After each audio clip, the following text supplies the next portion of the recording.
오늘 말씀 가운데 이런 표현이 있어요. 영원히 우리와 함께할 진리. 영원히 우리와 함께할 진리라고 하는 지하에서 오늘 말씀을 우리 함께 나누도록 하겠습니다. 이게 요한 사도가 쓴 편지지만 자기 자신을 밝히지 않고 편지를 썼습니다. 그냥 장로는 그렇게 자기 자신을 표현했는데, 이 장로라고 하는 것은 나이가 많다 하는 그런 의미도 가지고 있고, 자기 이름을 분명히 밝히지 않을지라도 이 편지가 누구에게서 왔다라고 하는 것을 그 모든 교회 성도들이 다 알 수 있을 만큼 요한은 아주 유명한, 그 시대에 아주 유명한 그러한 자리에 있었던 사람인 것을 우리가 이해할 수 있습니다. 예수님의 실질적인 제자, 그 12제자 가운데 모든 제자들이 다 순교를 당해요. 다 순교를 당합니다. 그런데 100세가 되도록 끝까지 남아서 이 복음을 지키고 전하는 그런 사도는 바로 이 사도 요한밖에는 없습니다. 그러니까 사도 요한이 상당히 나이가 많은 상태에서 사람들에게 모든 그런 사람들이 다 사도 요한을 중심으로 해서 이 예수 복음을 꿋꿋하게 지켜가던 그런 시대에 사도 요한이 이렇게 편지를 썼다? 그러면 사람들이 그 편지를 받을 때 얼마나 감격스럽게 받겠어요. 그만큼 아주 모든 기독교인들에게, 흩어져 있는 기독교인들에게 유명한 사람이 바로 사도 요한입니다. 그런데 그 사도 요한이 편지를 쓰면서 오늘과 같은 이런 표현을 하는 걸 보면 사도 요한은 상당히 학적인 깊이가 깊은 사람이다 라고 그렇게 우리가 알 수 있어요. 사복음서 가운데 마태, 마가, 누가복음은 공관복음, 그래서 한 사건을 두고 똑같은 사건인데 한 사람은 이쪽으로, 한 사람은 저쪽으로, 한 사람은 또 다른 데서 이렇게 시각을 가지고 보았기 때문에 조금 표현이 다르게 나타날 수는 있습니다. 그러나 동일한 사건을 이 세 성경 기자가 그렇게 기록해서 썼습니다. 그래서 우리는 공관, 같이 본다 하는 그런 의미로 공관복음이다. 예수님의 그 생애와 사역을 다루는 책이 이 사복음서인데, 이렇게 세 복음서는 공관복음으로, 그리고 나머지 요한복음은 그냥 사복음서 가운데 하나로 그렇게 따로 이렇게 취급하는 이유가 뭘까요? 그것은 요한은 그 요한복음을 써내려갈 때 예수님이 어떤 일을 행하셨느냐라고 하는 것, 그것을 순서대로 혹은 아니면 어떤 그런 그 방법을 통해서 예수님의 사역을 보여주고 싶어 하는 그런 논리가 아니라, 이 요한은 아주 예수님의 그 행하신 이적 가운데 예수님이 바로 메시아다라고 하는 것을 보여주는 그런 특별한 그런 이적 7가지를 그렇게 선정해서, 그러기 때문에 예수가 그리스도다라고 하는 걸 증명해내는 차원에서 아주 학적으로 신학적으로 탄탄하게 그렇게 구성해서 쓴 게 요한복음입니다. 그래서 다른 복음서보다 이 요한복음은 더 깊이가 있고, 그리고 요한이 얘기하고자 하는, 자기가 그렇게 표현하고자 하는 그런 논리를 아주 정확하게 그렇게 써내려갔던 것을 우리가 생각할 때 마찬가지예요. 요한 1서, 요한 2서, 요한 3서, 그리고 요한 계시록까지 이 사도 요한은 아주 정확하게 그런 표현을 하는 걸 좋아했습니다. 그런 생각을 가지고 오늘 말씀을 한번 보겠습니다. 나는 택하심을 받은 부녀와 그의 자녀들에게 편지하노니. 이 부분에 대해서 학자들 간에 좀 나뉘어요. 이것은 어떤 이름을 가진 그런 부녀, 개인에게 쓴 편지다, 그렇게 얘기를 하는 그런 사람들도 있고, 또 다른 사람들은 그것은 개인이 아니라 교회를 향하여 쓴 것이다, 그렇게 얘기를 하고 있어요. 그런데 요한이서 전체적인 내용을 보면 어떤 개인에게 썼다기보다는 그 교회를 향하여 사도 요한이 썼겠다 하는 그런 쪽으로 더 무게를 두고 사람들이 받아들여요. 그렇게 생각할 때 여기 택하심을 받은 부녀 그리고 그의 자녀들, 이건 한마디로 얘기하면 성도들, 구원받은 성도들이라고 생각할 수 있죠. 특별히 부녀 이렇게 나누는 것은 교회 안에는 사도 바울이 얘기하는 것처럼 어른도 있고 청년도 있고 그리고 아주 어린이들이 있는 것처럼 그런 측면에서 이렇게 쓰지 않았을까 하는 그런 표현을 하기도 합니다. 뭐 이렇게나 저렇게나 그 당시에는 또 이 교회가, 교회 건물이 반듯하고 뭐 이런 데가 없어요. 다 어디서 모였어요? 가정에서 모였단 말이야. 가정. 그러니까 이렇게 또 웬만큼 있는 가정에서 이렇게 모임을 갖고 있는 그런 교인들을 생각할 때, 유독히 헌신하고 있는 교회의 지도자들을 이렇게 부녀라고, 그리고 그 자녀라고 이렇게 표현할 수도 있겠구나 하는 생각을 해보는 겁니다. 그런데 여기 아주 귀중한 그런 말씀을 여기다가 얘기하고 있는데, 내가 참으로 사랑하는 자요, 나뿐 아니라 진리를 아는 모든 자도 너희에게 이렇게 관심을 가지고 이렇게 기도하고 또 너희들과 교제하기를 원하는 이유가 뭐겠느냐? 그것은 2절에 우리 안에 거하여 영원히 우리와 함께할 진리로 말미암음이로다 그랬어요.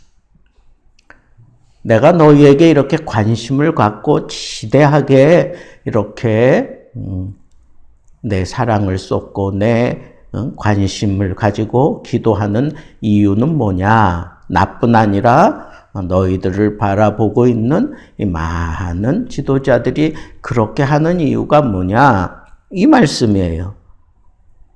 우리 안에 거하여 영원히 우리와 함께하는 진리로 말미암아 그렇다라고 하는. 우리 안에 거하여 우리로 하여금 그렇게 행하게 만드는 진리 때문에 우리가 이렇게 하는 거다라고 그렇게 표현을 했습니다. 그래서 이 진리가 뭘까요? 진리는 예수 그리스도, 사도 요한은 요한복음에 보니까 말씀이 육신이 되어 이 땅에 오셨다라고 그렇게 표현하는데, 그 하나님께서 육신이 되어 이 땅에 오신 그 사건으로 말미암아 터득되어지는 이 구원 진리, 이것이 바로 진리라는 거예요. 예수 그리스도로 말미암아 우리에게 구원의 길이 열려졌다라고 하는 것을 분명하게 터득시키고 깨닫게 하고, 그것으로 말미암아 내가 구원받게 된 그 사람들은 그 마음속에 다 이 진리가 있다는 거예요. 이 진리. 어떤 진리? 나는 예수님이 구원하셨어. 예수님 때문에 내가 구원을 얻었어.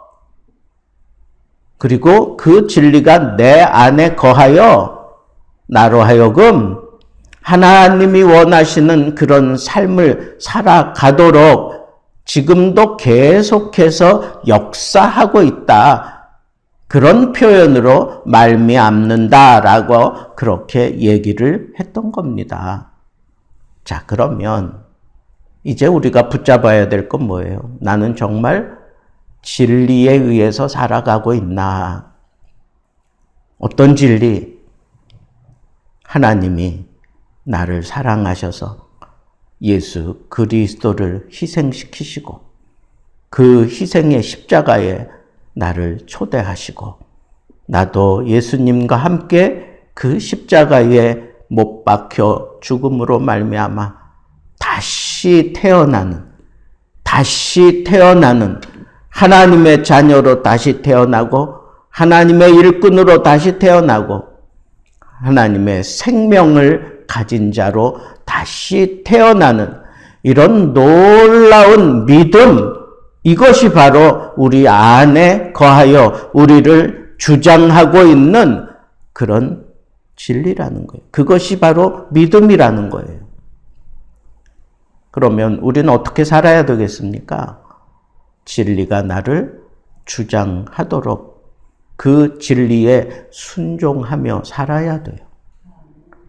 여러분, 진리 되시는 예수 그리스도가 내 안에 계셔서 나로 하여금 너는 이렇게 살아야 돼. 너 그렇게 해서는 안 되지. 너 잘못한 거잖아. 회개해. 돌아서.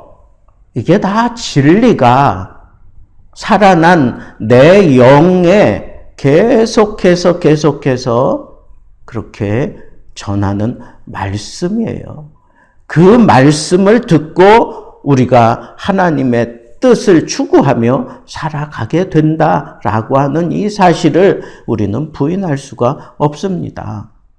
자, 그러면 우리가 이 진리를 따라 살아야 되는데, 그러려면 우리가 이 진리 가운데 거해야 돼요.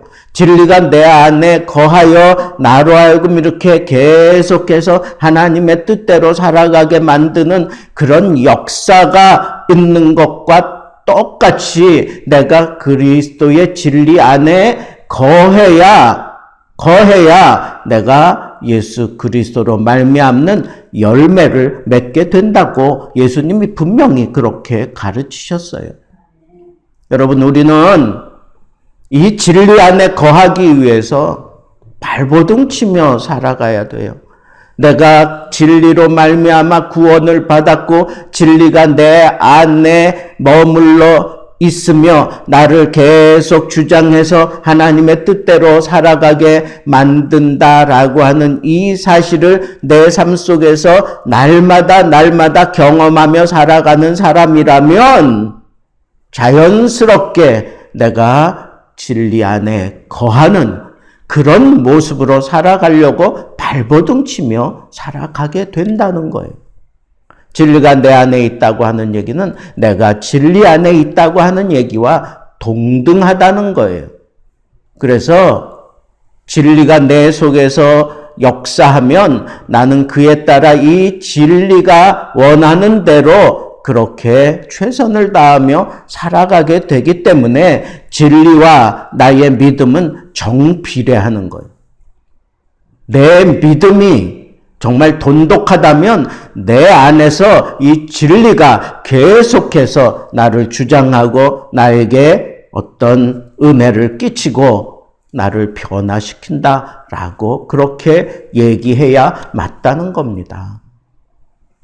그러면 우리 이 진리 안에 거하기 위해서 어떻게 해야 될까요?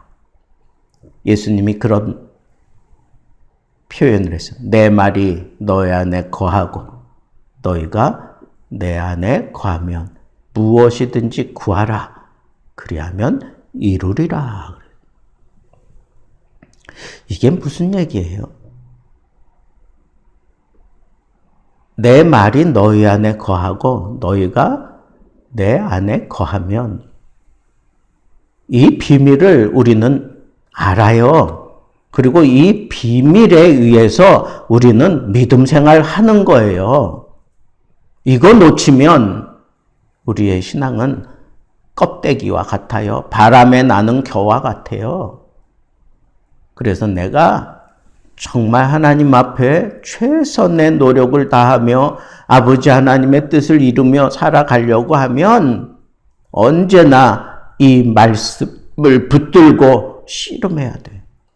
생명의 말씀을 밝혀서 내 사명을 감당해 나아가기 위한다면 가장 기본적인 게 뭐예요? 내 말이 너희 안에 거하고 너희가 내 안에 있으면, 내 안에 거하면 무엇이든지 구하라. 그리하면 주시리라 그랬어요. 예수님은 또 그런 말씀을 하세요. 누구든지 열매를 보고 참 내 제자인 줄 알리라 그랬어요. 여러분, 내가 하나님 말씀을 붙들고 말씀 안에서 산다라고 하는 것은 열매 있는 삶을 내가 추구해 간다는 거예요. 열매가 있습니까? 기도의 열매가 있어야 돼요. 말씀을 듣고 말씀을 읽고 말씀을 묵상하는 가운데 깊은 깨달음이 생겨서 하나님 앞에 내가 감사하다고, 내가 하나님 뜻대로 살겠노라고 그렇게 막 발버둥 치며 그렇게 기도에 눈물을 쏟아낸 그게 열매예요. 그게 열매라고. 그런 열매가 내 삶 속에서 이루어질 때 나는 세상이 감당치 못하는 그런 놀라운 일도 행할 수 있도록 하나님께서 나를 붙잡고 사용해 주시는 겁니다. 그래서 우리는 열매 있는 삶을 추구하며 살아가야 돼요. 내 말이 너희 안에 거하고 너희가 내 안에 거하면 무엇이든지 이루리라. 내 삶 속에서 하나님의 뜻이 항상 이루어지는 그런 삶을 살아가기 위해서 진리 안에 머물러야 되고, 내가 진리 안에 머물며 살아갈 때에는 언제나 이런 열매가 있는 그런 삶을 살게 된다고 하는 이 사실을 여러분 생각하면서 나는 정말 내 하루하루의 삶을 통해서 얼마나 많은 복음의 열매를 맺으며 살아가고 있나 생각해서요. 그 복음의 열매는 다양합니다. 내 신앙이 성숙하는 것도 열매고, 그리고 내가 전도해서 그 많은 사람들을 주님께로 인도하는 그것도 열매고, 그리고 내게 주어진 사명, 그 사명을 감당하는 그 현장에서 하나님의 놀라운 이적이 나타나는 것, 그것을 우리는 열매라고 얘기한다는 거예요. 여러분, 우리가 믿음을 따라 내 안에 그리스도의 말씀이 내 속에서 역사할 때는 이런 놀라운, 이런 정말 세상 사람들은 이해할 수 없는 그런 하늘의 영광을 드러내는 이런 삶을 우리는 살아가야 된다는 거예요. 그런 삶을 살아가면서 우리가 하나님의 영광을 온전히 실현하며 살아갈 수 있는 진리의 사람이 된다라고 하는 이 사실을 우리는 잊지 말아야 하겠습니다. 결론적으로 하나님의 말씀이 내 안에서 역사하고 그 말씀으로 말미암아 우리는 하나님이 원하시는 그러한 열매를 맺고 살아간다는 겁니다. 여러분, 내 하루의 삶이 정말 열매 있는 삶인지 돌아보시고, 열매를 맺지 못하고 있다면 이 말씀에 대입하면 틀림없어요. 진리가 나를 막 주장해 가는 삶을 내가 살지 못하고 있구나. 내가 진리 안에 거하고 이런 열매를 맺을 수 있는데 내가 진리 안에 거하고 있지 못하구나. 이런 것들을 느껴야 돼요. 그리고 그 진리 안에 거하기 위해서 하나님의 말씀을 붙들고 살아야 돼요. 하나님의 말씀을 읽어야 돼요. 하나님의 말씀을 깊이 묵상해야 돼요. 하나님의 말씀을 가지고 우리가 서로 나누어야 돼요. 이 하나님의 말씀이 내 삶 속에 그대로 이루어지기 위해서 이 말씀 붙들고 막 씨름하며 살아가는 모습으로 살아가노라면 우리는 어느샌가 나도 모르는 사이에 풍성한 열매들로 가득 차여져 있는 내 삶을 내가 보게 될 것입니다. 여러분, 진리에 따라 진리로 말미암아 이 풍성한 열매를 맺으며 살아가는 하나님의 사람들 되기를 우리 주님의 이름으로 축복합니다.